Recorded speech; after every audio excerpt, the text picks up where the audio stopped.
Bismillahirrahmanirrahim. Assalamualaikum warahmatullahi wabarakatuh. Alhamdulillah. Wabihi nasta'in. Asyhadu an la ilaha illallah wahdahu la syarika lah. Wa asyhadu anna Muhammadan abduhu wa rasuluh. Wa nusalli wa nusallim ala hadzal nabiyil karim sayyidil mursalin wa ala alihi wa sahbihi ajma'in. Amma ba'd. Ayyuhal mu'minun, ittaqullah. Usikum wa iyaya bitaqwallah. Faqad fazal muttaqun. Muslimin dan muslimat, mudah-mudahan dirahmati Allah Subhanahu wa taala. Di dalam sebuah hadis an Umar bin Al-Khattab radhiyallahu anhu qala: Ista'zantu an-nabiyya sallallahu alaihi wasallam fil umrah fa'azina li wa qala an-nabiy sallallahu alaihi wasallam la tansana ya ukhayya min du'aik faqala kalimatan ma yasurruni anna li bihad dunya. Qala Syu'bah thumma laqitu Asiman bil Madinah fahaddathanihi wa qala asyrikna ya ukhayya fi du'aik, atau kama qala, hadis sahih riwayat Abu Daud. Daripada Sayyidina Umar bin Al-Khattab radhiyallahu an, kata dia, aku jumpa Nabi sallallahu alaihi wasallam untuk minta izin nak pergi umrah. Tuan-tuan, macam yang kita tahu, Nabi sallallahu alaihi wasallam dia ada di Madinah, sedangkan kerja umrah ini di Makkah. Jadi Sayyidina Umar bin Al-Khattab radhiyallahu anhu, dia cerita, kata dia teringat nak pergi umrah, maka dia minta izin kepada Nabi sallallahu alaihi wasallam. Fa'azina li, dia kata maka Nabi sallallahu alaihi wasallam pun bagi izin. Nabi kata pilah. Wa qala Nabi sallallahu alaihi wasallam la tansana ya ukhayya min du'aik. Nabi kata kepada Sayyidina Umar bin Al-Khattab radhiyallahu an, Nabi kata esok bila sampai di Mekah, jangan lupa doakan kami yang ada di Madinah ini, jangan lupa kami di dalam doa kamu. Faqala Umar kalimatan ma yasurruni anna li bihad dunya. Kata Sayyidina Umar Al-Khattab, dia kata itu adalah ungkapan kata-kata Nabi yang aku tak akan sanggup untuk tukar ungkapan kata-kata itu dengan apapun yang ada dalam dunia ini. Muslimin dan muslimat yang dirahmati Allah sekalian, Nabi sallallahu alaihi wasallam satu orang yang sangat merendah diri. padahal dia Nabi. Doa dia cukup mustajab. Tapi kerana merendah diri, sahabat dia nak pergi umrah, dia pesan dekat sahabat dia, jangan lupa doakan dia.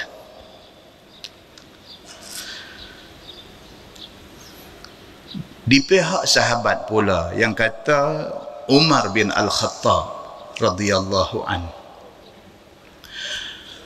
kata-kata Nabi itu sangat memberi kesan pada hati dia. Sehingga kan dia kata, kalau sekiranya dia diminta tukar kata-kata Nabi itu dengan berapa harga sekalipun atas nilai dunia, dia tidak akan tukar. Waqala Syu'bah, dan berkata Syu'bah ini dia bukan sahabat dan dia bukan tabi'in, dia ni tabi'in. Orang yang hidup zaman Nabi dia panggil sahabat Nabi. Sahabat Nabi ini ialah orang yang masuk Islam dan hidup di zaman Nabi. Tabi'in adalah generasi yang berikutnya. Mereka ni tak dan jumpa Nabi, mereka hanya dan jumpa sahabat Nabi.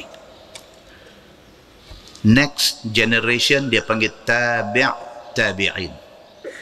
Mereka ni adalah golongan yang tak dan jumpa Nabi, mereka hanya dan jumpa tabi'in.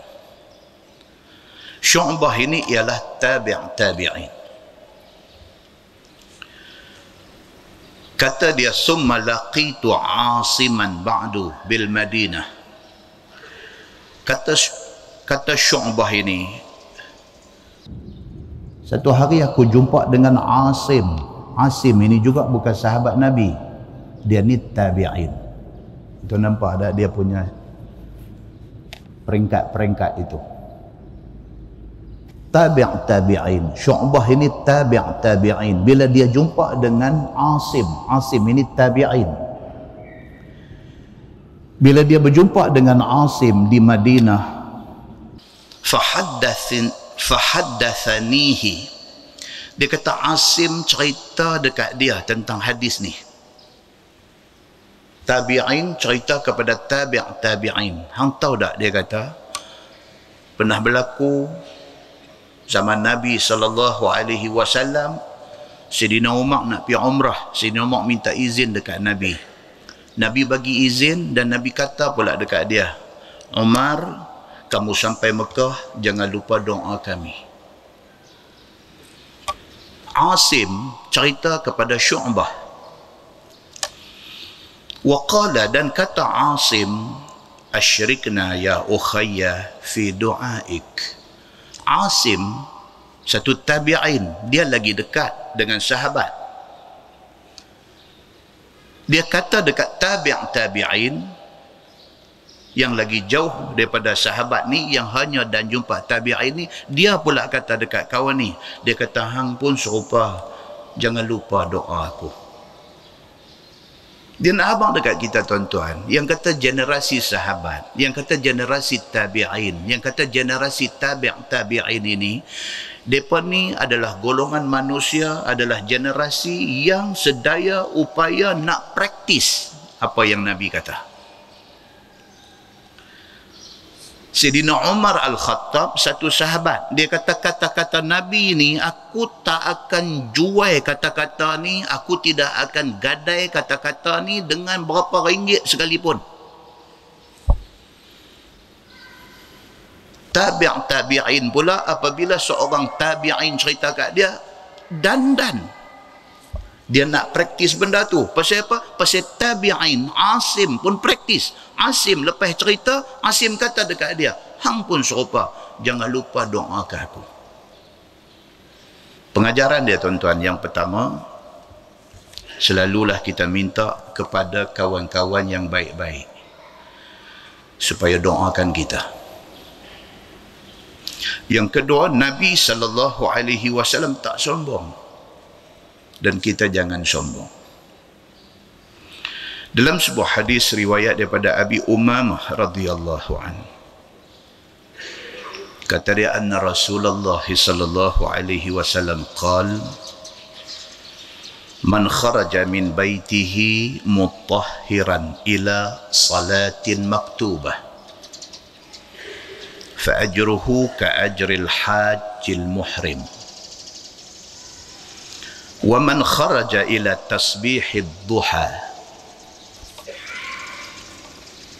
la yansibuhu illa iyyah فأجره كأجر المعتمر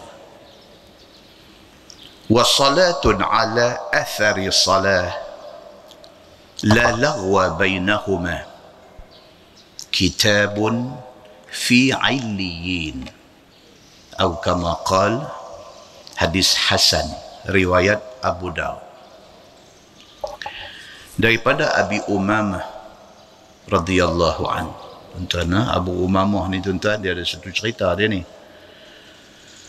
Dia ni pernah sekali duduk dalam majlis ilmu Nabi. Nabi duk habang tentang fadilat orang yang buat puasa sunat. Dia terkesan dengan kata-kata Nabi. Dia puasa tiap-tiap hari. Yang kata sahabat Nabi, tuan-tuan. Nabi SAW cerita tentang fadilat, tentang kelebihan orang yang buat puasa sunat. Kata-kata Nabi itu menikam jantung dia. Dan terus dia puasa tiap-tiap hari. Dia tinggalkan Madinah, dia pergi ke satu tempat, lepas setahun dia mai jumpa Nabi SAW. Bila dia jumpa Nabi, dia nampak Nabi macam tak kenal dia. Pasal dia terlampau kurus, cengkung, puasa hari-hari. Dia tanya Nabi, dia kata, ya Rasulullah, hal ta'arifuni? Dia kata, ya Rasulullah, tuan tak kenal saya kah? Nabi tak cam dah dia, pasal dia kurus. Dia kurus bukan pasal kencing manis. Dia kurus pasal dia puasa hari-hari. Nabi kata, tak perasan siapa? Dia kata, Anal Bahili. Dia kata, ya Rasulullah, saya Al-Bahili. Abu Umamah Al-Bahili. Saya ni Al-Bahili. Nabi golek kepala. Nabi kata, apa jadi dekat hang ni? Dia habaq dekat Nabi SAW. Dia kata, lepas pada Nabi cerita hari itu ni, setahun lepas, Nabi cerita pasal puasa ni, dia kata dia puasa hari-hari. Masya Allah. Nabi nasihat dia. Nabi kata, kalau nak puasa pun jangan hari-hari. Likulli dhi haqqin haqqah. Nabi kata, bagi setiap orang itu ada hak dia. Kita kena ra'i hak itu. Diri kita, badan kita, isteri kita, anak-anak kita mempunyai hak ke atas kita. Kalau hari-hari kita puasa, kita tak bagi hak kepada badan kita. Kita dera dia hari-hari. Al-Bahili ini, dia kata, anna Rasulullah sallallahu alaihi wasallam qala, man kharaja min baitihi mutahhiran ila salatin maktubah. Dia kata, Nabi SAW bersabda, Nabi kata, siapa yang keluar daripada rumah dalam keadaan mutahhiran, dalam keadaan siap berwuduk, kerana nak pergi masjid, kerana nak sembahyang fardu. Bang siapa, dia keluar daripada rumah dia tadi, dia mandi manda, dia ambil ayat sembahyang, semua siap main masjid. Niat dia nak sembahyang fardu di masjid. Fa ajruhu ka ajril hajjil muhrim. Nabi kata, pahala yang Allah sediakan dekat dia macam pahala orang yang buat haji dan di dalam ihram. Pahala buat haji dah besar dah tuan-tuan, tapi dia nak pergi buat haji dan dia dalam ihram, lagi ganda pahala. Very simple punya amalan, Allah Subhanahu wa ta'ala janji begitu besar pahala. Just satu orang nak pergi masjid, nak sembahyang fardu, dia siap-siap ambil wuduk di rumah, dia dia terus masuk masjid, dia sembahyang sunat tahiyatul masjid dan dia sembahyang fardu. Allah Subhanahu wa taala nak bagi dekat dia pahala macam pahala orang pergi Mekah buat haji, dan ketika dia berada di dalam ihram. Wa man kharaja ila tasbihid duha, Nabi kata, dan barang siapa yang keluar daripada rumah dia kerana nak pi sembahyang duha, la yansibuhu illa iyah, dan dia keluar pi tidak ada niat lain melainkan kerana nak sembahyang duha. Kalau kita persempitkan konteks itu, kita tak usah kata keluar daripada rumah nak pergi masjid sembahyang duha. Kita kata dalam konteks kita di office, kita tinggal sat tempat kerja kita kerana 5 minutes untuk duha. Kita keluar daripada office kita tu 5 minit untuk nak duha 2 rakaat. Nabi kata barang siapa yang macam tu, dia teringat nak sembahyang duha, dia tinggal tempat dia duduk tu, dia duduk di rumah dia ke, dia duduk kerja ke apakah, dia tinggal sat kerana nak pergi buat sembahyang duha. La yansibuhu illa iyah, dia pi tu bukan kerana lain melainkan kerana nak sembahyang duha. Fa ajruhu ka ajril mu'tamir, Nabi kata pahala Allah bagi dekat dia macam pahala orang buat umrah. Wa salatun ala athari salah, dan Nabi kata, dan siapa yang semayang lepas tu duk tunggu nak semayang yang next, yang berikutnya, macam kita ni semayang maghrib ni nak tunggu Isyak. Bang siapa yang semayang lepas tu duk tunggu satu semayang lagi selepas daripada tu, la lagwa bainahuma, in between itu tidak ada kita buat benda lara.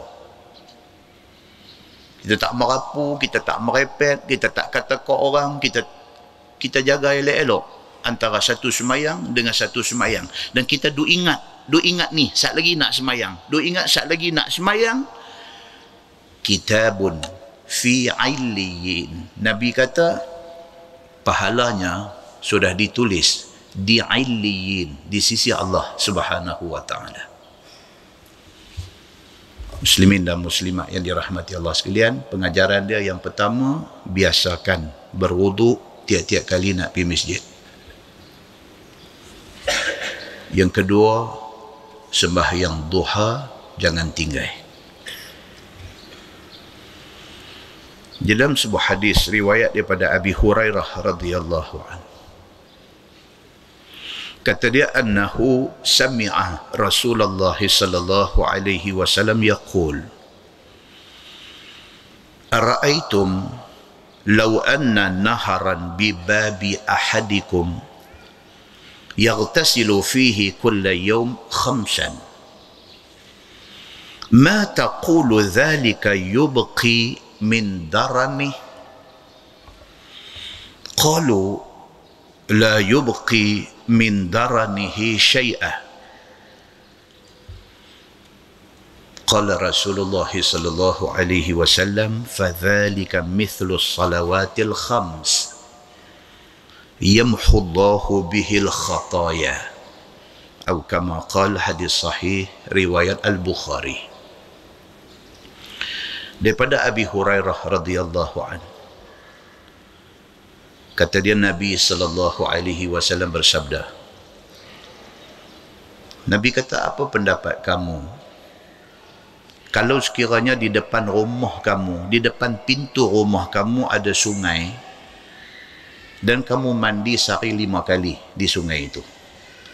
Nabi tanya sahabat, tanya dengan tujuan nak buka minda, nak suruh fikir, nak suruh ambil pengajaran. Nabi kata, katakanlah depan rumah hampa ada satu sungai dan hampa mandi sungai itu sehari 5 kali. Ma taqulu dhalika yubqi min daranih. Nabi kata agak-agak hampa, badan hampa ada daki tak? Kalau hampa mandi sehari 5 kali, agak-agak hampa badan hampa nanti ada daki ke tak ke? Qalu, sahabat jawab. Sahabat kata la yubqi min daranihi syai'ah. Sahabat kata for sure tidak akan ada daki sikit pun. Pasti tidak akan ada daki sikit pun. Qala Rasulullah sallallahu alaihi wasallam, fadzalika mithlus salawatil khams. Nabi kata macam itulah kalau hampa semayang 5 waktu. Tuan tengok cara ataupun method Nabi di dalam teaching. Method ataupun kaedah yang Nabi guna dalam mengajak sahabat. Dia tak pergi berpusing-pusing, dia tak pergi ronda hulu hilang. Dia bagi satu simple contoh melekat dalam hati dan fikiran sahabat. Nabi kata, katalah depan rumah hampa ada sungai, hampa mandi sehari 5 kali. Agak-agak ada daki tak badan hampa? Sahabat kata, tentu tak ada apanya. Nabi kata, macam itulah semayang. Kalau sekiranya hampa semayang sehari 5 kali without fail, tanpa tertinggai. Subuh, zuhur, asar, maghrib, Aisyah, hampa semayang tanpa tertinggai. Yamhullahu bihil khataya. Nabi kata, Allah akan padam habis dosa-dosa hampa. Muslimin dan muslimat yang dirahmati Allah sekalian, hadis itu hadis sahih riwayat Al-Bukhari. Pengajaran dia semayang fardu jangan tinggai. Dalam sebuah hadis riwayat daripada Aisyah radhiyallahu anha, kata dia, anna Nabi sallallahu alaihi wasallam ba'atha rajulan ala sariyah وكان يقرأ لأصحابه في صلاتهم فيختم بقل هو الله أحد. فلما رجعوا ذكروا ذلك للنبي صلى الله عليه وسلم فقال النبي صلى الله عليه وسلم سلوه لأي شيء يصنع ذلك فسألوه فقال لأنها صفة الرحمن وأنا أحب أن أقرأ بها. فقال النبي صلى الله عليه وسلم أخبروه أن الله يحبه أو كما قال. Hadis sahih riwayat Al-Bukhari. Daripada Aisyah radhiyallahu anha, kata dia, Nabi sallallahu alaihi wasallam mengutuskan satu sahabat dia pergi perang. Dan Nabi perang ni di kalangan sahabat berebut. Kan bulan lepas kita baca kisah macam mana 2 beranak berebut nak pergi perang. Akhirnya anak mati dulu dalam perang Badar, bapa mati dalam perang Uhud. Hadis ni cerita dekat kita, Nabi SAW sudah pilih seorang sahabat untuk turut serta di dalam perang. Dia ni pula bila pergi dalam medan perang, dia duduk jadi imam. Wa kana yaqra'u li ashabihi fi salatihim fayakhtimu biqul huwallahu ahad. Syekh ni bila dia naik jadi imam sembahyang kepada sahabat-sahabat dia di medan perang, rakaat pertama pun dia balun Fatihah dengan qul huwallah, rakaat kedua pun dia balun Fatihah dengan qul huwallah. Sahabat Nabi, tuan-tuan, most of sahabat Nabi ni hafaz Quran. Tapi dia ni, bila dia jadi imam, bila dia sembahyang, bila dia jadi imam, rakaat pertama pun dia baca qul huwallah, rakaat kedua pun dia baca qul huwallah. Kan? Macam kita lah sembahyang di Masjid Fahim ni. Tu imam semua baca sedap-sedap. Tolaklah tu imam mana pun naik, Masya Allah, suara ni macam nak beli. Kita tengok, oh syekh ni naik sedap. Tengok dia baca qul huwallah, kita nak marah. Kan? Kita kata hang baca sedap, jangan duduk. Qul huwallah aku boleh baca. Kan? Itu dalam contoh yang terdekat. Kalau contoh yang lebih jauh, kita pergi Mekah. Kita pergi buat haji, kita pergi buat umrah. Tambahlah umrah ini cuma 13 hari, 12 hari. Tolak Madinah berapa hari, tinggal Mekah berapa hari aja. Tengok-tengok dalam 4 hari, dalam 4 malam di Mekah itu, dapat Sudais 1 malam. Masya Allah, kan? Kita punya expectation dan kita punya harapan ni, dah Sudais baca ni, alang-alang Sudais baca ni, sedekah cukup-cukup. Aku bayar main ni. Tengok tas Sudais malam tu perut tak apa cantik ke apa ke, Qul huwallah dia buruh. Bahasa macam nak terkam pi. Nak abang ke dia hantar aku main package berapa duit ni.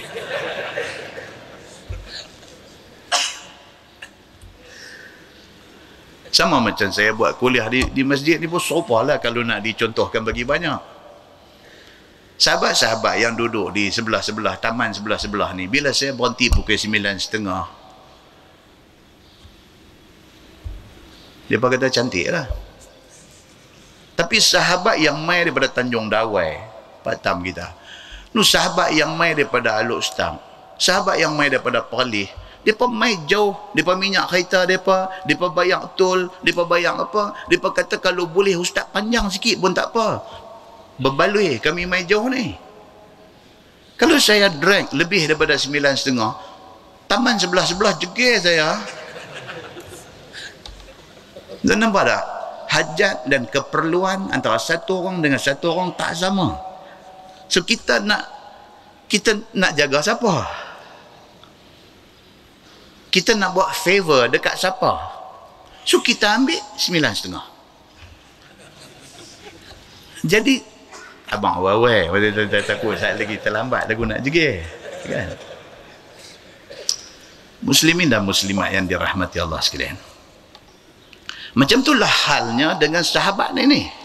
Sahabat yang tidak disebut siapa nama dia, bila pi dalam medan perang, dia mungkin suara sedap, orang duk tolak dia suruh jadi imam. Bila dia jadi imam, rakaat pertama Fatihah Qul huwallah, rakaat kedua Fatihah Qul huwallah. Hak syok semayang pendek-pendek syok lah. Hak mana yang dia lagi panjang, dia lagi lazat dapat semayang, dia tak syok. Zakaru dzalika lin-nabi sallallahu alaihi wasallam. Bila balik perang, meneru pakat pergi jumpa Nabi sallallahu alaihi wasallam, zakaru dzalika lin-nabi sallallahu alaihi wasallam, pergi report dekat Nabi. Apa kata, ya Rasulullah, ni syekh ni dia duk jadi imam masa kami pergi perang itu, dia duk ulun qul huwallah saja. Faqala Nabi sallallahu alaihi wasallam saluhu.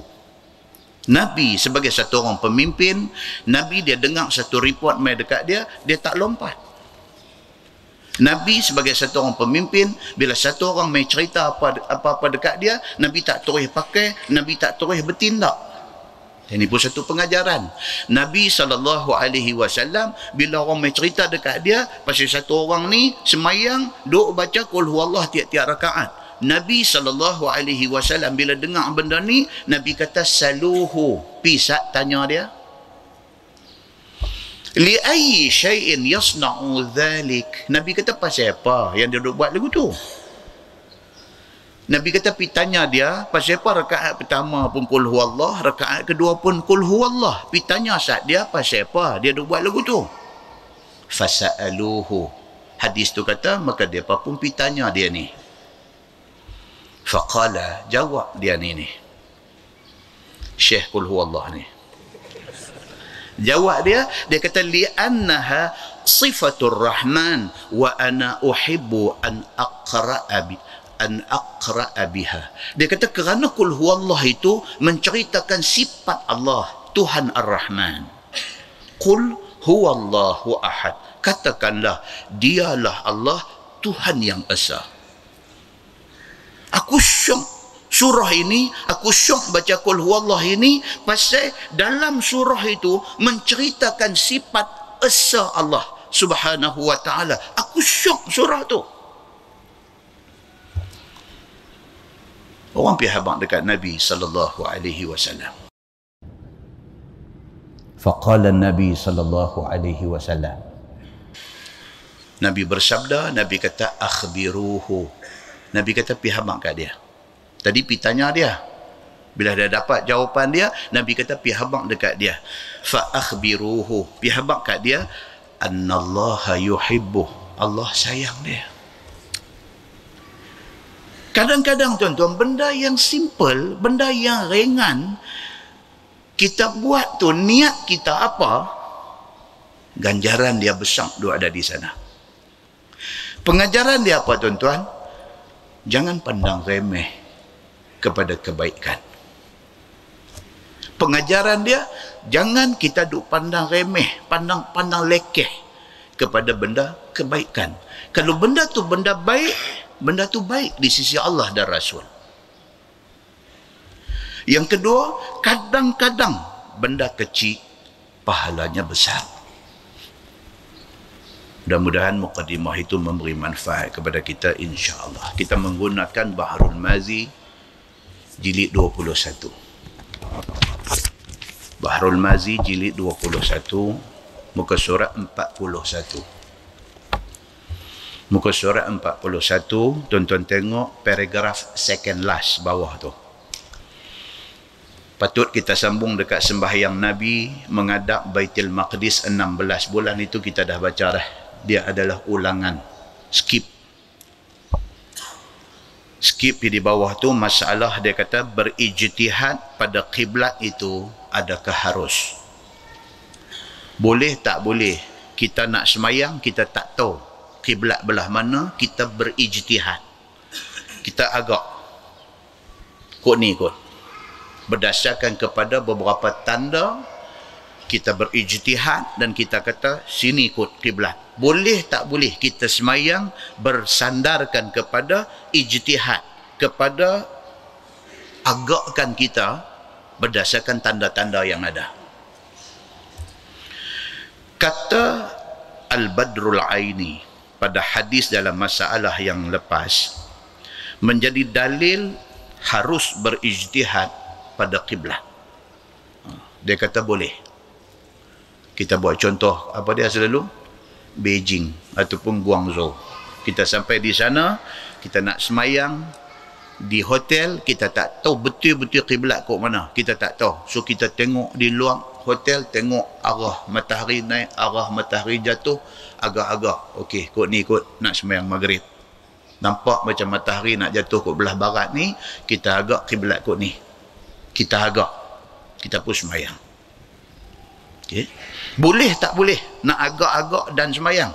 Dia kata harus, boleh. Dan meraihkan bertentangan kepada pihak kiblat itu bagi awal sesuatu di dalam sembahyang, yakni dahulu daripada memutus mereka itu atas tempat ainnya.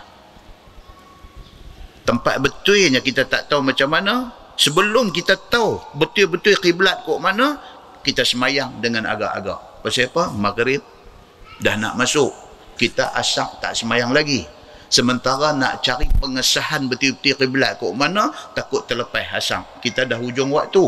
Boleh tak boleh dalam keadaan macam tu kita agak dan kita semayang? Dia kata boleh.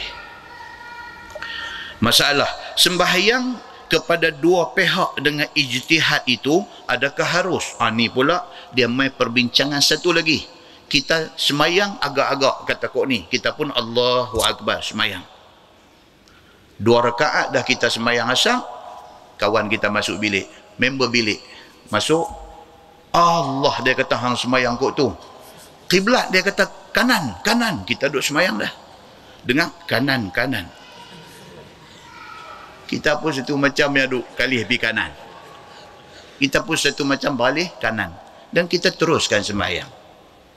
Mai rakaat ketiga. Telefon bunyi pula. Kering. Kawan kita pergi angkat. Halo? Oh, okey. Okey, never mind. Thank you. Letak. Dia kata kod tadi pula dah. Dia kata silap. Baik. tukar kiblat 2 kali dalam satu sembahyang, boleh tak boleh? Ini topik dia. Sembahyang kepada 2 arah kiblat dengan ijtihad, boleh tak boleh? Dah tukar lagi sekali, boleh tak boleh? Kata Al-Badrul Aini, itu dalil menunjukkan atas harus sembahyang yang satu kepada 2 arah kiblat. Boleh. Kita dah sembahyang asang tu juga, tapi tukar 2 kali. Boleh tak boleh? Kata dia, boleh. Dan ialah yang sahih di sisi ashabus Syafi'i.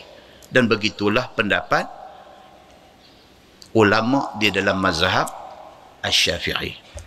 Maka siapa sembahyang ia kepada satu pihak dengan ijtihad dia, kemudian berubah ijtihadnya di dalam sembahyang itu, maka beredar ia kepada pihak yang lain, boleh ubah. Sehingga jikalau berubah ijtihadnya itu 4 kali di dalam sembahyang yang satu, maka sah sembahyangnya. Habis dia makan kelilin, dia dah pokok ni dah. Ni kata kanan lagu kata belakang pula, lagu kata duk main ni 360 darjah. Dia pulun semua. Maknanya mana satu mesti betul ya. Tapi saja nak ubah boleh tak boleh? Tak boleh. Dia mesti berdasarkan ijtihad dan juga zon hati dia. Zon ni maksud dia apa tuan-tuan? 85%. Dia yakin. Kalau syak 50-50. Kalau zon most probably 85%, dia yakin di situ kiblat, maka dia semayang. Kemudian berlaku berapa kali tukang pun, kerana zon hati dia berubah, dia boleh ubah dan sembahyang itu sah. Dia kata. Tuan buka muka sebelah. Yang ni saya kena langkah-langkah sebab saya dah baca isi dia banyak berulang. Tuan skip tengok yang masalah 61 tu. Dia kata sembahyang dengan menghadap kiblat itu fardu. Apakah dalilnya? Apakah dalil yang mengatakan sembahyang mesti usaha cari arah kiblat dulu? Mesti. Tak boleh pakai suka hati kok mana. Mesti cari dulu. Cari dan hati kita rasa kok ni. Mencari arah kiblat itu fardu. Dia kata wajib kita kena cari. Apa dalil dia? Kata Al-Badrul Aini. Tentu 3 kali dah ada sebut Al-Badrul Aini. Siapa dia ni? Kita dah abang dah bulan lepas. Siapa ada Al-Badrul Aini ni? Badruddin Al-Aini. Nama dia Badruddin Al-Aini. Dia ni penulis kitab Umdatul Qari. Umdatul Qari. Umdatul Qari ni kitab apa? Kitab syarah kepada hadis Al-Bukhari. Yang top semua orang tahu syarah kepada Sahih Al-Bukhari ialah Fathul Bari. Yang tu yang semua orang tahu. Tapi sebenarnya kitab Sahih Al-Bukhari ini syarah dia ada banyak. Di antaranya juga ialah Umdatul Qari yang ditulis oleh Imam Badruddin Al-Aini. So bila dia kata berkata Al-Badrul Aini, maksud ni penulis kitab syarah kepada hadis Al-Bukhari. Kata dia menunjukkan wajib sembahyang menghadap kiblat. Hadis yang kita baca bulan lepas itu dalil. Kata sembahyang mesti cari arah kiblat. Okay, tuan-tuan, kita buat contoh dari itu. Kita nak fly balik daripada Jeddah, nak balik mai ke Malaysia. Kita dah selesai umrah. Kapal terbang kita tu subuh, masuk waktu subuh kita duduk ada flight. Subuh kena semayang tak? Kena semayang. So, semayang fardu ni takat mana boleh buat? Kena buat. Takat mana boleh buat? Bagi orang sakit, kalau sekiranya dia tak boleh berdiri, dia semayang duduk. Kalau dia tak boleh semayang duduk, dia boleh semayang sambil mengiring. Kalau dia tak boleh semayang mengiring, dia semayang sambil terlentang. Kalau dia nak semayang terlentang pun tak boleh, dia semayang dengan pelupuk mata.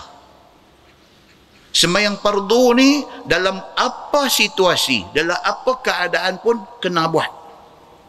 Apatah lagi kalau kita pergi servis aircon kereta, masuk waktu semayang dan aircon tak siap servis sampai nak habis waktu semayang. Kena semayang tak? Lebih lagi kena semayang. Oh, tak boleh duk kata ni kedai Cina nak sembahyang kat mana? Kedai Cina cara sebut tu kedai Cina orang kita ni dia duk nak cari pasal tak ada sembahyang. Yang tu ya. Kedai Cina tak ada sembahyang. Tak boleh tuan-tuan. Sembahyang fardu kena sembahyang. Lagu mana hang boleh buat? Nak cantik, belakang kereta kita ni mau duk spare sejadah. That is the best. Kita satu orang yang sentiasa sembahyang duk ada dalam ingatan. Satu sejadah spare dalam kereta. Dia mai keadaan macam tu, pancong di Malaysia ni di mana pun ada. Pancong, nama kata pancong ni di Malaysia ni tang mana pun ada. Pergi buka satu macam yang biar sembahyang, sejadah tu hampang, Allahu Akbar, habis khalas. Tambahlah ni dengan smartphone yang kita ada ni, arah kiblat ni shouldn't be a problem. Dengan smartphone kita ada hari ni, yang iPhone, yang Samsung, yang Oppo. Semua ni ada apps, ada application untuk nak cari arah kiblat. Kita tidak ada excuse untuk nak kata tak tahu arah kiblat, maka saya tak sembahyang. Tidak ada excuse. Dua ada kedai aircon, kedai servis aircon Cina ke apa sekalipun, time dah masuk, tengok kalau nampak benda ni nak jadi sangkut, tak boleh nak dan balik semayang, ayat semayang ambil, hampang satu sejadah yang ada belakang kereta, Allahu Akbar, khalas. Bagi salam, Assalamualaikum warahmatullahi, Assalamualaikum warahmatullahi, tuan-tuan, macam satu ketui batu besar duduk dalam dada ni, dia golek habis. Lega, dah semayang dah. Lagi tak semayang, lagi tu steamroll ni tak mau turun daripada dada kita. Dia duduk golek atas dada ni. Pasal kita tak semayang lagi. Kita dah 30 tahun dah semayang fardu tak tinggal. Takkan kerana servis aircon ni aku tak semayang. Worst come to worst, tak ada sejadah belakang kereta. Suruh abang, Ustaz, suruh abang Cina sah tak kalau buat? La ilaha illallah, mangkuk kanji ni, ya Allah. Apa hal dengan seorang abang Cina tu? Dia tak ada sangkut. Kita pergi negeri Cina, mereka punya iklan advertisement apa semua tulis Cina. Pergi duk tanya, Ustaz, saya semayang masjid di Guangzhou, tulis Cina tak apa. Benda tu tak ada sangkut paut dengan hal ibadat kita. Demikian teruk dan serabutnya kepala otak kita ni. Kita duk kata agama Islam ni hak orang Melayu saja. Ni dia punya big mistake yang duk ada dalam kepala kita. Muslimin dan muslimat yang dirahmati Allah sekalian. So dia kata apa? Dia kata kalau kita nak semayang, adakah wajib kita mencari arah kiblat? Dia kata yes, wajib kena cari. Hari ini dengan smartphone ni, hang pilah Guangzhou ke, pi ke negara-negara mana, satu negeri mana, satu corok mana pun, zup-zup dia tunjuk Allahu Akbar, tak payah nak serabut apa dah, dan itulah arah kiblat dia. Muslimin dan muslimat yang dirahmati Allah sekalian. So kata Al-Badrul Aini, dia kata benda tu wajib dicari. Dan bermula ijma' atas bahwasanya kiblat itu ialah Kaabah syarafahallahu ta'ala. Kiblat ialah Kaabah. So kita nak kapal terbang daripada Jeddah, nak balik mai ke Kuala Lumpur. Dalam perjalanan balik, masuk waktu subuh. Nak semayang, nak kena cari dah arah kiblat, wajib kena cari. Macam mana nak cari atas kapal terbang? Buka dia punya skrin yang ada dekat headrest kawan depan tu. Buka, pergi tengok tang gambar kapal terbang duk terbang, di bawah ada peta. Dia duk melalui kawasan negara mana, kita tengok, kita agak. Kita agak ni tani, kita duk melepasi India. Okey, nampak kedudukan Mekah duk belah mana? Kalau nampak dia menyerong belah kiri, kapal terbang tengah duk lap misalnya. Nampak dalam skrin tu tunjuk Kaabah duk ada belah tu. Kita sengit sikit. Atas bangku kapal terbang tu kita sengit sikit, zon hati kita di situ kiblat. Allahu Akbar. Dan takbir aja Allahu Akbar, dia lap balik-balik ni kita terus. Jangan mata lagu duk tengok skrin tu pula. Dia lap sikit, kita lagu duk mai kot ni. Dia nak kena cari arah kiblat tu masa bila? Masa takbiratul ihram. Selepas tu tak peduli lagi dah. Masalah dia kata sembahyang menghadap kiblat dengan ijtihad kemudian terang dan nyata salahnya. Ini kita dah jumpa bulan lepas. Okey, sembahyang yang kita buat tu sah tak sah? Sah, dia kata. Okey, tuan-tuan turun bawah, bukan turun masjid, tuan-tuan turun bawah tu lagi. Okey, dia kata sunnah ataupun hadis dinasahkan dengan Quran. Boleh ke tak boleh? Yang ni kita dah baca ni. Boleh tak boleh hadis menasahkan Al-Quran? Saya rasa kita dah baca masa kuliah kita yang pertama dulu ni. Boleh tak boleh? Ada dalam kuliah pertama dulu. Boleh tak boleh hadis memansuhkan ayat Quran? Boleh tak boleh? Imam Syafi'i kata tak boleh, tapi jumhur ulama kata boleh. Nampak tuan-tuan perbezaan pendapat di kalangan ulama. Imam Syafi'i dia kata tak boleh sebab dia letak Al-Quran atas sekali, maka hadis tidak boleh menasahkan Al-Quran. Tetapi jumhur ulama kata boleh. Dia buat mai dalil. Dalil dia apa? Dia kata ayat Quran ayat 180 suratul Baqarah.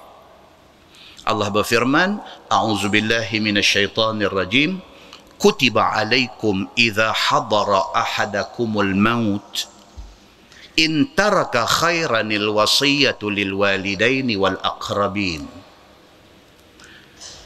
bil ma'ruf haqqan 'alal muttaqin. Itu ayat Quran. Ayat tu dia kata difardukan ke atas kamu, diwajibkan ke atas kamu apabila hampir mati kamu tinggalkan wasiat. Quran kata diwajibkan kepada kamu apabila kamu hampir mati, make sure satu wasiat ada tulis. Wasiat itu kepada siapa? Quran kata lil walidain wal aqrabin bil ma'ruf. Tulis wasiat kepada mak ayah kalau mak ayah masih ada, wal aqrabin, dan juga kerabat, kaum kerabat adik-beradik. Kemudiannya ayat ni dah turun, kemudiannya Nabi kata dalam hadis, Nabi kata la wasiyata liwaris. Nabi kata tidak boleh buat wasiat kepada waris. Mak ayah waris ke tak? Waris. Keluarga yang kata kaum qarabah waris ke tak waris? Waris. So macam mana ni? Quran kata apabila sampai kepada kamu masa nak mati, jangan lupa tinggal wasiat lil walidain wal aqrabin. Tinggal wasiat kepada mak ayah dan juga kepada kaum kerabat. Tiba-tiba Nabi pergi kata la wasiyata liwaris. Hadis Nabi kata tidak boleh bagi wasiat kepada waris. Pasal waris dia sudah berhak untuk mendapat pusaka. Dia ada panggu faraid. Maka dia tidak boleh ambil lagi bahagian wasiat. Habis itu hukum yang terpakai yang mana satu? Kita pakai tidak boleh bagi wasiat kepada waris. Maknanya kita pakai hadis ke tak? Yes, kita pakai hadis. Maknanya ayat Quran tadi macam mana? Ayat Quran tadi dimansuhkan dengan hadis Nabi. Jumhur ulama kata macam tu. Tapi Imam Syafi'i dia kata tak boleh. Pasal apa? Imam Syafi'i pegang ayat 106 suratul Baqarah. Tuhan sebut ma nansakh min ayatin aw nunsiha na'ti bi khairin minha aw mithliha. Allah sebut dalam ayat tu, apa juga ayat yang kamu mansuhkan, apa juga ayat yang Allah mansuhkan ataupun yang kami lupakan, yang kami tangguhkan, na'ti bi khairin minha, pasti kami akan bawa mai ayat lain sebagai mansuh ayat mula tadi. Imam Syafi'i kata Quran hanya boleh dimansuh oleh Al-Quran, tidak boleh dimansuh oleh hadis Nabi sallallahu alaihi wasallam. Itu perbezaan pendapat. Bukan kita orang dia nak pergi bertengkar benda ni. Kita tinggal kepada ulama yang besar-besar sahaja untuk bincang benda ni. Muslimin dan muslimat yang dirahmati Allah sekalian. So, itu cerita dia dalam perenggan panjang tu, tuan-tuan tengok sebelah kiri. Masalah amal yang sia-sia. Adakah tak ada kita masa hidup atas dunia kita buat amalan, tiba-tiba pergi sana esok tak ada pahala? Adakah kemungkinan benda jadi macam tu? Semayang tak kira tunggin terbalik punya semayang, pergi sana rekod tak ada. Kata kita tak semayang. Adakah kemungkinan amalan yang kita buat kemudiannya sia-sia. Bermula amal yang sia-sia itu ialah amal yang menyalahi hukum Allah Subhanahu wa taala. Itu dia. Dia bagi tahu di sini, dia kata amalan kalau sia-sia ni adalah amalan yang bercanggah hukum. Yang tu sia-sia. Tu sebablah agama tak suruh buat benda tu, ataupun agama larang buat benda tu, kita pergi buat, sia-sialah apa yang kita buat tu.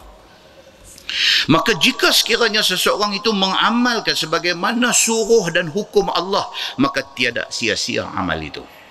Kan dalam Quran kata apa? Faman ya'mal mithqala dzarratin khairan yarah wa man ya'mal mithqala dzarratin syarran yarah. Apa maksud ayat tu? Barang siapa buat satu amalan walaupun besar debu, amalan kebaikan, dia akan tengok pahala di akhirat esok.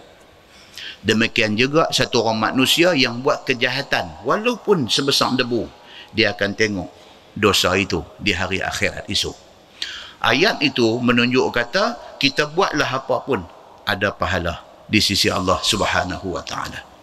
Sebahagian ulama ambil ayat ni untuk nak menjawab persoalan bulan Ramadan. Pasal ada orang tanya, kata ustaz, okey ustaz, bila nak mai Ramadan ni biasa kita akan bertengkang 8 atau 20. Dia kata, okey. Tapi saya bukan nak cakap yang tu. Dia kata, kita kata bukan yang tu, yang apa dia lagi? Katalah saya buat tarawih 4 aja. Dia lagi potong lagi. Orang duk bincang ni 8 dengan 20. Dia pergi tanya satu soalan yang betul-betul memeranjatkan ustaz ni. Ya ustaz, katalah saya buat 4 aja. Ustaz ni tengok dia. Hang buat apa? Saya buat tarawih lah, dia kata, tapi saya 4 aja. Ustaz ni kata, macam mana diri tu?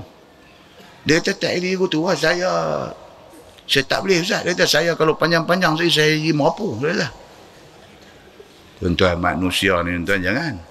Ada satu orang tanya saya, dia kata, ustaz, saya semayang, saya tak boleh dapat khusyuk, dia kata, melainkan kalau saya buka lagu. Saya kata, hang, lepas tu saya buat titik-titik, tak wani nak kata apa kat dia.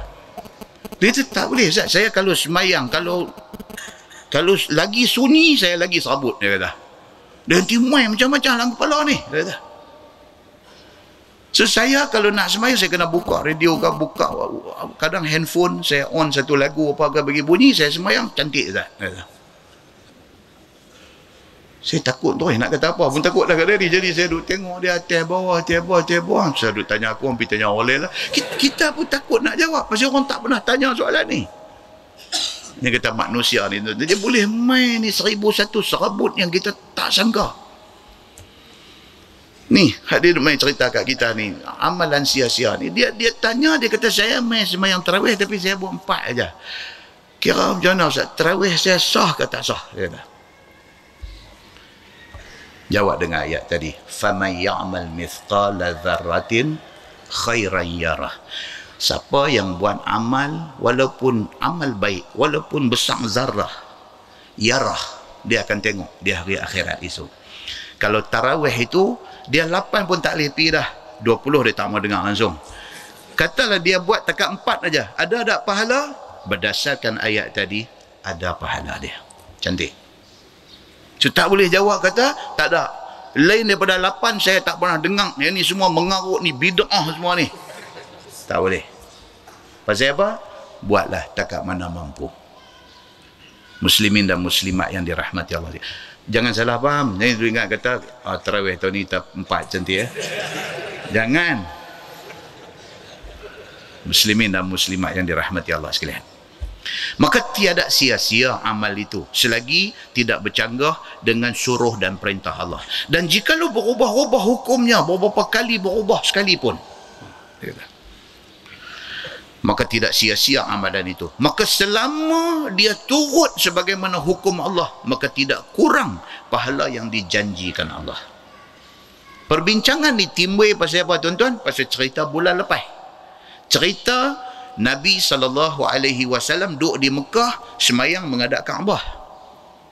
Bila Nabi hijrah daripada Mekah ke Madinah, Bila Nabi sampai di Madinah, ada satu perkampungan di Madinah ni jadi tempat duduk Yahudi di Madinah. Ramai Yahudi duk ada di Khaybar ini.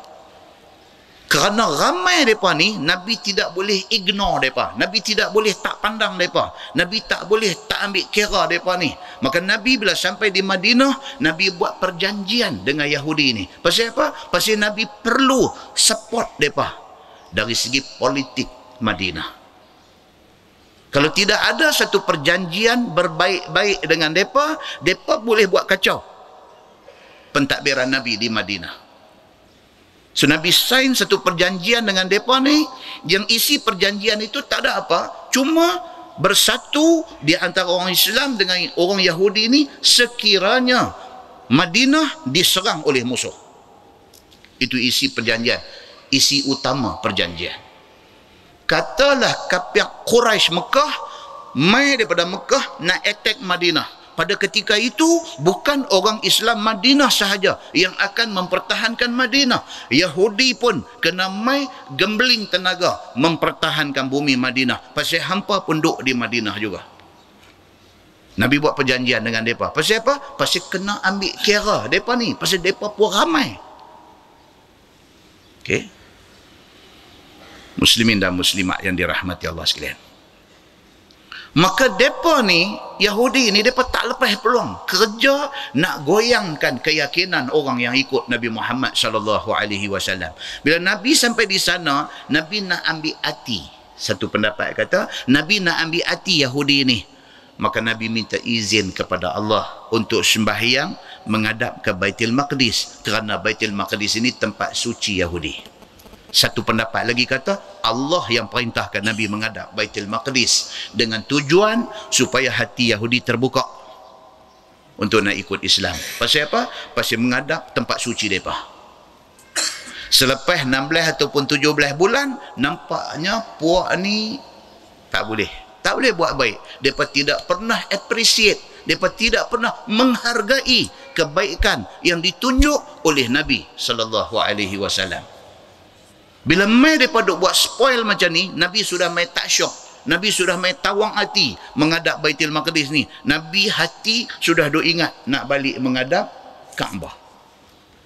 Maka ayat yang kita baca bulan lepas, Nabi duk tengok naik ke langit dengan harapan turun Jibril bawa satu wahyu, okey Muhammad balik kepada Kaabah untuk nak menghadap. Maka turun ayat tak lama lepas itu, Tuhan kata, Muhammad, kamu selalu duk dongak naik ke langit nak tunggu perintah untuk sembahyang menghadap Kaabah. Tuhan kata apa? Menghadaplah ke arah Masjidil Haram. Nabi, Allah Subhanahu wa taala perkenankan hati kecil Nabi. Ini cerita yang ada di dalam ni. Yahudi ini pula, bila Nabi SAW menghadap Baitul Maqdis, mereka tidak juga nak tertarik dengan Islam. Mereka kata pula, mereka kata, tengok Muhammad, dia kata agama kita tak betul, tapi dia dengan sahabat dia semayang menghadap rumah suci kita. Mereka ikut tu pula. Dan benda ni bila sampai ke pengetahuan Nabi, Nabi jadi lagi tak syok. Nabi beralih menghadap Kaabah. Mereka kata pula, mereka kata apa? Dah hari itu, dalam tempoh masa 17 bulan duk menghadap ke Baitul Maqdis, tu kira macam mana tu amal tu? Sia-sia ke? Dia papi kona kot tu pula. Hang buat A pun tak kena, hang buat B pun tak kena dengan Yahudi ni. Lepas tu pula ada pula sekumpulan sahabat yang mati dalam tempoh duk semayang menghadap Baitul Maqdis ni. Ada dalam riwayat kata 10 orang sahabat Nabi mati dalam tempoh itu. Mereka guna lagi hujah ni. Mereka kata apa jadi pula dengan orang yang mati dalam keadaan duk menghadap Baitul Maqdis? Macam mana dengan status agama mereka ni? Macam mana dengan status ibadat yang mereka buat ni? Mereka timbul bermacam-macam benda dengan tujuan nak bagi ragu orang Islam yang duk ada keliling Nabi. Strategi yang sama digunakan oleh musuh hari ini. Sama ya. Mereka kocak hati kita ni. Mereka bagi kita sendiri jadi hilang keyakinan kepada agama kita sendiri. Mereka create berbagai-bagai insiden, berbagai-bagai story, berbagai-bagai benda. Mereka reka, mereka create, mereka nak bagi orang Islam hilang confident dengan Islam. Ni hari ini ni. Dia masukkan doktrin dalam kepala orang Islam sendiri. Kepala orang yang mengaku Islam ni, dia doktrinkan dalam kepala kau ni, duk petikai hadis Nabi. Yang mempertikaikan hadis Nabi ni bukan orang kafir, orang Islam. Tetapi remote control yang duk pegang ni, yang duk buat benda-benda ni semua ni siapa? Bukan Islam. Mereka yang create benda ni, dia lempak main dekat orang Islam suruh buat. Itu satu contoh. 10 contoh lagi ada benda yang mereka buat nak bagi kita jadi serabut, bagi kita jadi celaru. Dia timbulkan satu watak IS dalam dunia ni. Kita tak tahu mereka ni betul ke mereka ni, tak betul ke mereka ni, kita tak tahu. Kita nak gasak mereka sampai rapat, kata mereka ni tak betul pun tak tahu, nak kata mereka betul pun nampak pelik.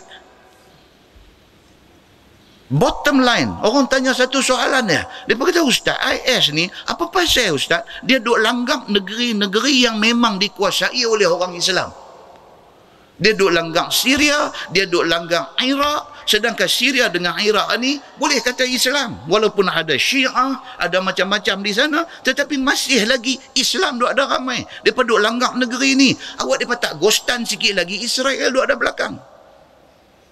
Kalau dengan kekuatan militeri, dengan kekuatan tentera, dengan ketinggian semangat yang ada kat mereka, pasal apa mereka tak langgar Israel? Dia duk ada di rantau tu dah. Dia duk gasak negara Islam. Pasal apa dia tak gasak balik belakang? Sedangkan itulah headquarters kepada segala kezaliman yang ada di dalam dunia ini. Orang tanya macam tu. Kita pun fikir balik, sungguh juga. Jadi benda ni dipentaskan kepada orang Islam, nak bagi orang Islam ni jadi serabut dengan benda ni. Dan ada di kalangan orang Islam, dia may give up. Dia may give up, dia may fed up. Dia kata apa Islam macam ni? Dia marah Islam. Sedangkan Islam tidak bersalah. Muslimin dan muslimat yang dirahmati Allah sekalian. Itu selingan. Dia kata yang tu itu bukan hak kita duk baca, yang tu selingan.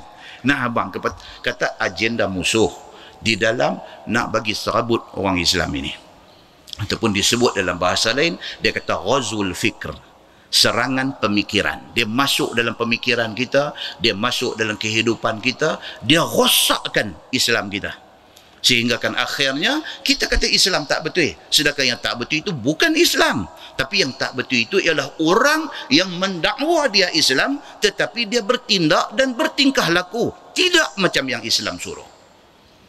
Muslimin dan muslimat yang dirahmati Allah sekalian. So di antara benda yang ditimbulkan benda ni, dia kata amalan ni, adakah amalan orang yang mati semasa duduk sembahyang menghadap Baitul Maqdis ni, adakah amalan mereka ni sia-sia? Maka dia jawab di sini, amalan mereka tidak sia-sia. Sebab menghadap Baitul Maqdis itu perintah Allah. Dia tak langgar perintah Allah. Bila Allah ubah daripada Baitul Maqdis ke Masjidil Haram, itu juga perintah Allah. Dia alih menghadap ke sini, juga perintah Allah. Dia mati bila pun, amalan yang dia buat ada pahalanya di sisi Allah Subhanahu wa taala. Bermula dalil yang menunjukkan yang demikian itu adalah hadis yang akan datang ini. Dia kata masalah amal yang ditanya oleh sahabat-sahabat Nabi, adakah menjadi sia-sia amal si mati yang dinasahkan Allah perintah daripada Baitul Maqdis kepada Kaabah ni. Kata At-Tirmizi dalam sebuah hadis, an Ibn Abbas radhiyallahu anhu qala, lamma wujjiha an-nabi sallallahu alaihi wasallam ila al-Ka'bah, qalu ya Rasulullah, kaifa bi ikhwanina alladhina matu wa hum yusalluna ila Baitul Maqdis. Sahabat sudah tanya Nabi. Diriwayatkan daripada satu sahabat Nabi sallallahu alaihi wasallam yang juga sepupu Nabi, iaitu Abdullah bin Abbas radhiyallahu anhuma. Kata dia, tak kala sudah dihadapkan oleh Allah akan Nabi sallallahu alaihi wasallam dan sahabat-sahabat sembahyang menghadap ke Kaabah di Makkah, ubah daripada Baitul Maqdis alih mai ke Kaabah di Makkah, dan disuruh tinggalkan kiblat Baitul Maqdis itu. Tinggal kiblat yang hak sebelum ni. Maka sudahlah datang iskal. Iskal ni apa dia? Muskil. Sudah mai satu question mark dalam kepala mereka. Yakni sudah jadi kesamaran di dalam hati sahabat-sahabat Nabi. Adakah amal orang yang meninggal ketika menghadap ke Baitul Maqdis itu sia-sia amalnya? Yakni dengan sebab dia semayang menghadap ke Baitul Maqdis. Dan apabila mai iskal itu, teruslah setengah daripada sahabat Nabi SAW pitanya Nabi, kata mereka itu, ya Rasulullah, bagaimanakah hukum saudara-saudara kami yang telah mati meninggal dunia padahal mereka sembahyang berkiblatkan Baitul Maqdis? Ini persoalan yang ditimbulkan. Adakah sia-sia amal mereka itu ya Rasulullah? Maka tiada dijawab oleh Nabi SAW pertanyaan itu. Tuan-tuan, kita hari ini lagi champion daripada Nabi. Nabi sendiri pun ada soalan, sahabat tanya, Nabi tak tahu, Nabi tak jawab. Pasal apa? Wahyu tak turun lagi. Nabi sendiri tidak mendahului Allah Subhanahu wa ta'ala. Kita hari ini 10 orang tanya, 11 kita jawab. Kan? Kalau betul, tak apa. Kalau tak betul. Kalau tak betul. Bila dah jadi tak betul, bila orang counter balik, tahu aku salah. Yang ni penyakit besar. Ini beza kita dengan sahabat Nabi, apatah lagi dengan Nabi SAW. Nabi sangat beradab. Bila orang mai tanya dia, ya Rasulullah, ni kawan-kawan kita hak mati masa duk menghadap Baitul Maqdis dulu, nilah perintah dah suruh menghadap Kaabah balik, depa hak mati dalam keadaan semayang menghadap Baitul Maqdis ni, macam mana dengan depa ni? Macam mana dengan status ibadat depa ni? Tanya Nabi. Soalan tu Nabi tak jawab. Pasal apa Nabi tak jawab? Kerana belum tahu Nabi SAW akan hukumnya, melainkan setelah turun wahyu. Itu dia adab. Kata Ibnu Abbas radhiyallahu anhu, fa anzalallahu wa ma kana Allahu liyudhi'a imanakum. Maka turun ayat Allah Subhanahu wa taala berfirman, kira-kira maknanya, dan tiada ada Allah Subhanahu wa ta'ala itu mensia-siakan amal sekalian kamu yang telah sekalian kamu junjung seperti mana suruhnya. Hari itu yang hampa sembahyang menghadap Baitul Maqdis, siapa suruh? Tuhan kata, aku suruh. Aku suruh, aku bagi pahala. Tuhan kata, as long as, selagi mana hampa buat benda mengikut aku suruh, tidak sia-sia perkara itu. Dan yang telah kamu jauhkan sebagaimana yang dilarang oleh aku. Maka bacalah akhir ayat itu dalam Quran, iaitu firman Allah, innallaha bin nasi la raufur rahim. Bahwasanya Allah Subhanahu wa taala sangat belas kesian dengan manusia, yakni lebih kesian Allah daripada ibu kesian pada anaknya. Itu dia. Tuhan kata dalam Quran, dia sayang kita ni, dia cukup kesian dekat kita ni, lebih pada mak kesian ke anak. Tuan-tuan, macam saya kata baru ni, kalau ikut kejahat hamba Allah, manusia yang Tuhan cipta ni, kalau ikut kejahat manusia yang ada hari ni, Tuhan tak bagi dah hujan setitik pun kat kita. Kalau ikut kejahat ni, setitik ayam pun Tuhan tak bagi dah kat kita ni. Tapi oleh kerana Tuhan ni, innallaha bin nasi la raufun rahim. Kerana Allah ini, dia dengan manusia ni, dia cukup kesian. Dia buat kita, dia sayang kita. Tapi manusia tak kesian diri sendiri. Muslimin dan muslimat yang dirahmati Allah sekalian. Kata At-Tirmizi, hadis ini hadis yang hasan lagi sahih. Baik, kemudian dia kata masalah amal syarak itu tidak disia-siakan pahalanya. Bermula dalil di dalam Al-Quran itu, seperti tafsir dalam masalah yang terdahulu. Kata Al-Badrul Aini, hadis itu dikeluarkan oleh Imam Bukhari. Di dalam Kitabul Iman, di dalam Babus Salah Minal Iman. dan dikeluarkan oleh Imam Abu Daud dan oleh Imam At-Tirmizi, dan begitu juga dikeluarkan oleh Ibnu Hibban di dalam sahihnya dan oleh Al-Hakim di dalam kitabnya Al-Mustadrak, dan begitulah dikatakan di dalam Umdatul Qari safhah 284. Okey, muka surat 248, 248, muka surat 248, juzuk yang pertama. Masalah, dia kata sahabat-sahabat Nabi yang berpindah ke negeri Baqa mati. Sahabat-sahabat Nabi yang mati, orang Arab tuan-tuan, bila sampai berita mati kat mereka, mula dia istirja. Dia kata inna lillahi wa inna ilaihi raji'un. Satu. Lepas itu dia sebutlah apa-apa ungkapan kata-kata. Sebahagiannya doa. Dia kata Allahumma ghafir lahu warhamhu wa'afihi wa'fu anhu. Ada setengahnya selepas istirja' inna lillahi wa inna ilaihi raji'un, dia kata rahmatullahi alaih. Rahmatullahi alaih. Rahmat kasih sayang Allah kepada si mati ini. Itu doa di kalangan orang Arab. Sebahagiannya dia tulis apa? Dia tulis al-baqa lillah. Ini ungkapan-ungkapan kata-kata orang Arab bila dengar berita mati. Al-baqa lillah. Al-baqa maksudnya apa? Yang kekal itu. Lillah itu Allah. Lain daripada Allah, semua akan tunggu time untuk meninggal dunia. Baik. So dia kata di sini, dia kata berapa ramai sahabat Nabi dalam tempoh masa duk semayang menghadap Baitul Maqdis itu mati. Kata Al-Badrul Aini di dalam Syarah Al-Bukhari, dia kata ada 10 orang sahabat Nabi yang mati dalam tempoh itu. 8 daripada mereka itu Quraisy. Quraisy maksudnya orang apa? Orang Makkah. 8 orang Makkah, iaitu Abdullah bin Shihab Az-Zuhri, dan Al-Muttalib bin Azhar Az-Zuhri, dan As-Sakran bin Amru. Mereka itu mati sewaktu di Mekah. Mereka mati di Mekah, tapi semayang menghadap Baitul Maqdis. Mereka ni mati di Mekah.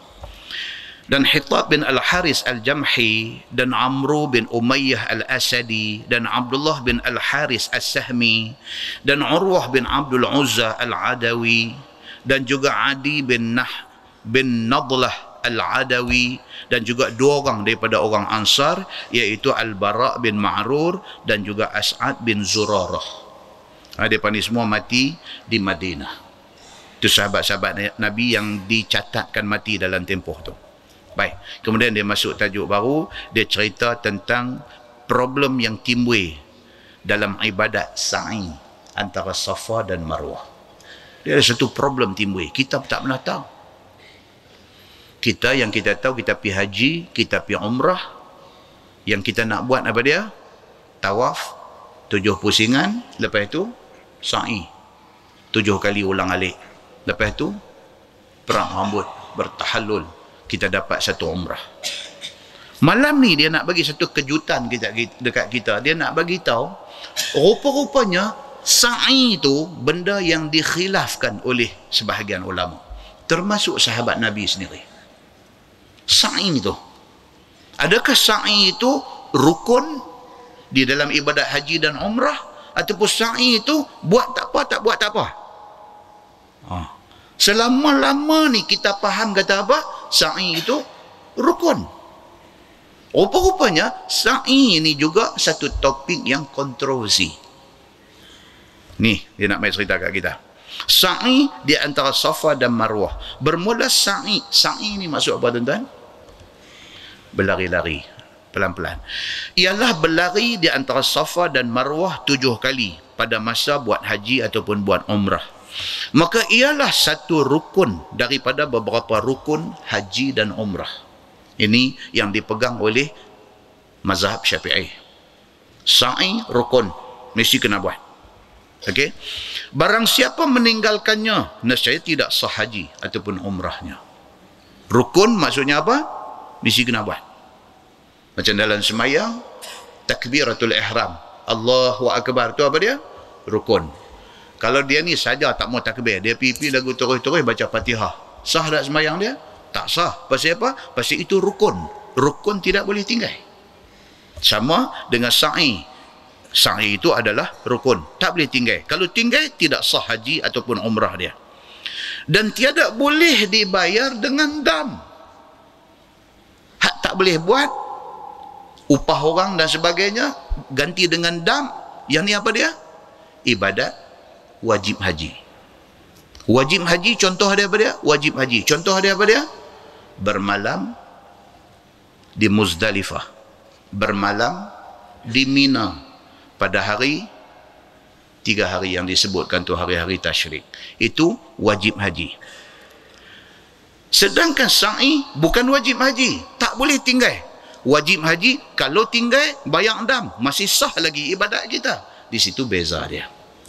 Okey.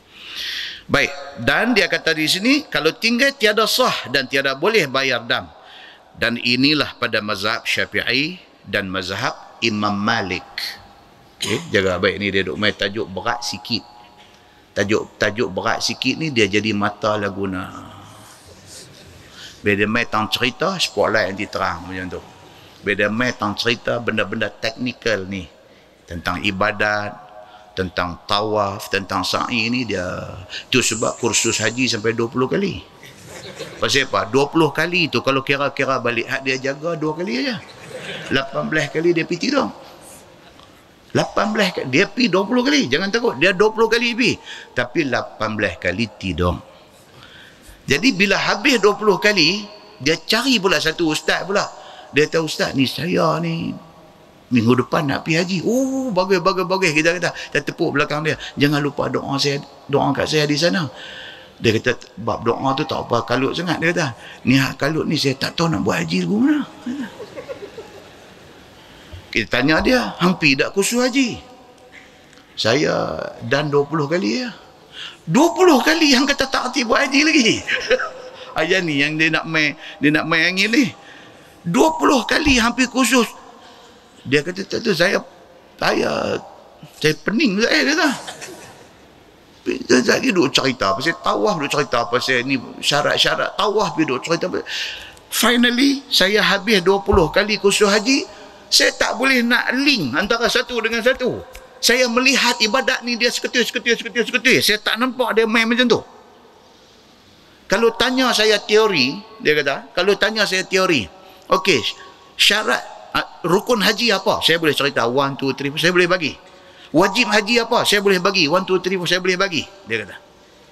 Kalau cerita ni, tawaf ni apa hukum dia? Saya boleh bagi. Dia kata. Syarat-syarat tawaf ni, kirikan Kaabah, mesti berada di luar daripada Kaabah, di dalam dia. Semua saya tahu, dia kata. Tapi nak pergi buat haji saya tak tahu. Dia tak melihat ibadat haji tu satu yang integrated. Dia tak integrate tu benda tu. Dia duk nampak asing. Dia nak pegu tu tak boleh. Dia kata hari tu dia pun buat kursus haji perdana. Saya pergi tu baru nampak sikit. Dia kata.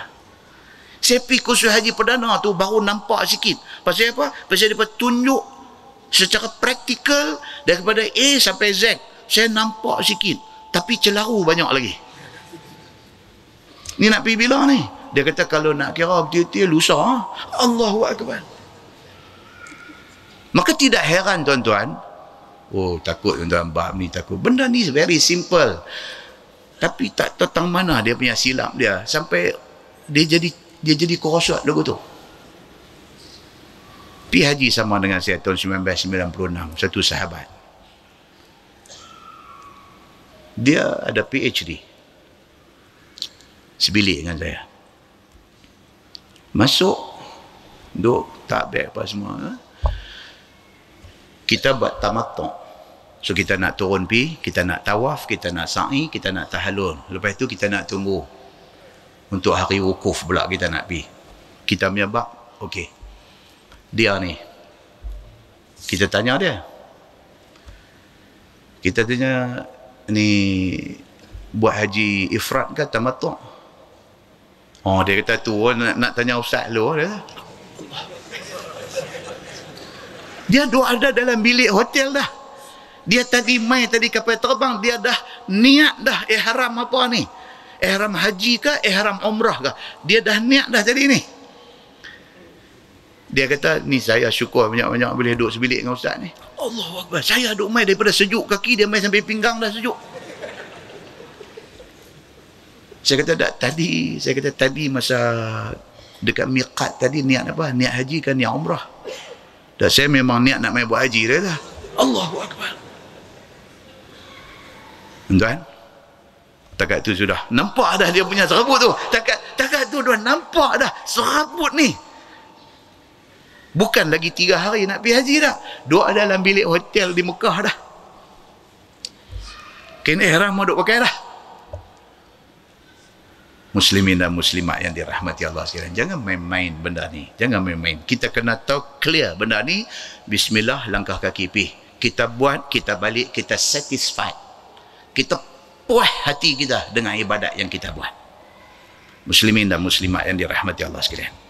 So, dia nak mai cerita dekat kita tentang sa'i ni. Sa'i di antara Safa dan Marwah ni. Bermula sa'i itu adalah berlari antara Safa dan Marwah. Sama ada orang pergi buat haji atau orang pergi buat umrah. Maka dia ada satu rukun yang mesti kena buat dan tidak boleh ditinggalkan dan membayar dam. Itu adalah pegangan Imam Syafi'i dan Imam Malik. Dan demikian juga pada segala mazhab mengatakan ia satu rukun daripada rukun haji. Melainkan Abu Hanifah. Dia nampak tuan. Ibu Abu Hanifah tuan bukan kecil anak. Imam Hanafi ni bukan kecil anak. Dan dia adalah imam mazhab yang paling senior. Kalau kita susun ikut seniority, saya selalu abang, satu siapa dia? Abu Hanifah, Imam Hanafi. Second, Imam Malik, mazhab Maliki. Third, Imam Syafi'i, mazhab Syafi'i. Dan yang keempat, Imam Ahmad bin Hanbal, mazhab Hanbali. Dia imam mazhab yang paling senior. Dalam bab ni, dia berbeza dengan 3 imam lain. Imam Abu Hanifah dia kata lain. Kata Imam Abu Hanifah, ia wajib haji yang boleh dibayar akan dia dengan dam atas siapa yang meninggalkan dia. Dia kata wajib haji. Dia sama status dan kedudukan dia macam mabit di Muzdalifah ataupun mabit di Mina, sama. Dia kata dia bukan rukun haji. Nampak? Ini perbezaan fiqhiyah. Dia kata perbezaan fiqh yang kita kena faham. Jadi bila kita duduk dalam masyarakat macam hari ini, masyarakat hari ini masyarakat yang semakin tak boleh kontrol. Tuan-tuan duduk dalam masyarakat hari ini, masyarakat yang tak boleh kontrol. Masyarakat yang semakin terbuka, semakin terdedah kepada sumber maklumat yang tidak ada sempadan. Ni semua kita ni balik boleh masuk, boleh Google, boleh masuk dalam apa web sekalipun, boleh masuk dalam apa blog sekalipun, boleh masuk satu dunia punya maklumat. Jadi kita mesti dibekalkan dengan benda ni. Mesti faham kata ini persoalan mazhab. Maka kita tak jadi kelang kabut. Muslimin dan muslimat yang dirahmati Allah sekalian. Masalah dia kata, berdosakah satu orang yang meninggalkan sa'i itu? Baik, now dia kata kalau satu orang tu pergi Mekah kerana nak buat haji ataupun nak buat umrah, dia saja tak mau pergi sa'i. Dia saja tak mau pergi sa'i. Ataupun dia tak mau pergi sa'i pasal apa? Pasal dia kata orang ramai, aku tak boleh tahan dengan orang ramai. Dia tak mau pergi sa'i. Kalau dia pergi buat haji, sah tak haji dia? Kalau dia pergi buat umrah, sah tak umrah dia? Itu tajuk dia. Tajuk tu bulan depan insya-Allah. Dia pasal apa? Panjang tuan-tuan. Di tajuk ni dah ada 1 2 3 4 5 6 muka surat. Mau baca yang ni memang tiang-tiang ni semua tripod banti baling mai kat saya habis. Pasal apa? 6 muka surat ni tak boleh pederai dah malam ni. Okey. So kuliah yang akan datang insya-Allah kita akan tengok satu hadis riwayat daripada Urwah radhiyallahu anhu. Urwah ni siapa tuan-tuan? Urwah ni gazet. Urwah ni siapa? Urwah ini adalah adik kepada Abdullah bin Az-Zubair bin Al-Awwam radhiyallahu an. Abdullah bin Az-Zubair bin Al-Awwam dia ni siapa dia? Dia ni anak kepada Asma binti Abi Bakr. Anak Asma. Asma ni siapa? Kakak kepada Aisyah. Abang dia, abang kepada Urwah ni, Abdullah bin Az-Zubair bin Al-Awwam, Nabi ambil buat anak angkat Nabi, anak angkat Aisyah. Urwah adik dia, adik kepada Abdullah bin Az-Zubair yang sangat kontroversial. Urwah riwayatkan hadis ni, hadis tentang sa'i. Urwah ni, saya akan cerita detail tentang Urwah dalam kuliah yang akan datang insya-Allah. Cumanya Urwah ni dia pergi jumpa mak penakan dia. Mak penakan dia siapa? Aisyah, isteri Nabi. Dia pergi jumpa Aisyah, dia pergi kata dekat Aisyah, Urwah ni. Dia pergi kata dekat Aisyah, dia kata, "Makcik, saya berpendapat." Dia kata ni Urwah ni. Dia pergi jumpa Aisyah, dia kata, "Makcik, saya berpendapat." Dia kata, "Sa'i ni tak wajib." Dia pergi kata dekat isteri Nabi. Ini cerita ni selepas wafat Nabi. Nabi dah tak ada dah. "Saya berpendapat sa'i ni tak wajib dan saya tak mau buat sa'i." Ni, dia pergi kata macam tu kepada Aisyah radhiyallahu anha. Aisyah radhiyallahu anha bila dengar macam tu dia kata, "Bi'sa ma qulta ya ibna ukhti." Dia kata, apa yang hang cakap ni adalah seburuk-buruk kalam yang keluar daripada mulut hang, wahai anak penakan aku. Dia kata. Lepas tu bulan depan nanti cerita apa dia kata. Dia marah anak penakan dia ni. Apa hang ni? Hang kata sa'i ni, hang punya pendapat kata sa'i ni tak wajib, bukan rukun, dan hang sendiri tak mau buat. Dia kata, apa punya hang ni? Teruk betul benda yang hang bercakap ni. Marah. Lepas marah tu apa dia kata? Dan hadis ni panjang. Kuliah bulan depan hak ni saja kot. Hak ni saja aja nak cerita tentang sa'i ni. Kemudian dia akan mai pada bulan depan cerita tentang 7 orang fuqaha. Dia sebut ahadu fuqaha as-sab'ah. Fuqaha us-sab'ah. Di Madinah pada masa depan ni, pada masa zaman tabi'in ni, ada 7 orang fuqaha Madinah. Orang yang sangat alim agama di kalangan tabi'in ada 7 orang. Siapakah 7 orang itu? Dia akan jumpa di dalam hadis yang akan datang ini insya-Allah. Kita tangguh dengan tasbih kafarah dan suratul As. Subhanakallahumma wa bihamdik, asyhadu an la ilaha illa anta, astaghfiruka wa atubu ilaik. Bismillahirrahmanirrahim. Wal 'asr innal insana إلا الذين آمنوا وعملوا الصالحات. اللهم صل على محمد في الأولين والآخرين وسلم. رضي الله تبارك وتعالى عن ساداتنا أصحاب سيدنا رسول الله أجمعين. بسم الله الرحمن الرحيم. الحمد لله رب العالمين حمدا يوافي نعمه ويكافئ مزيده. يا ربنا لك الحمد كما ينبغي لجلال وجهك الكريم وعظيم سلطانك. رضينا بالله ربا وبالإسلام دينا وبمحمد نبيا ورسولا. اللهم افتح علينا فتوح العارفين وارزقنا فهم النبيين بجاه خاتم المرسلين. اللهم فقهنا في الدين وعلمنا التأويل واهدنا صراطك المستقيم. اللهم أرنا الحق حقا وارزقنا اتباعه وأرنا الباطل باطلا وارزقنا اجتنابه. اللهم اجعل جمعنا جمعا مرحوما وتفرقنا من بعده تفرقا معصوما. وصلى الله على محمد وعلى آله وصحبه وسلم والحمد لله رب العالمين. السلام عليكم.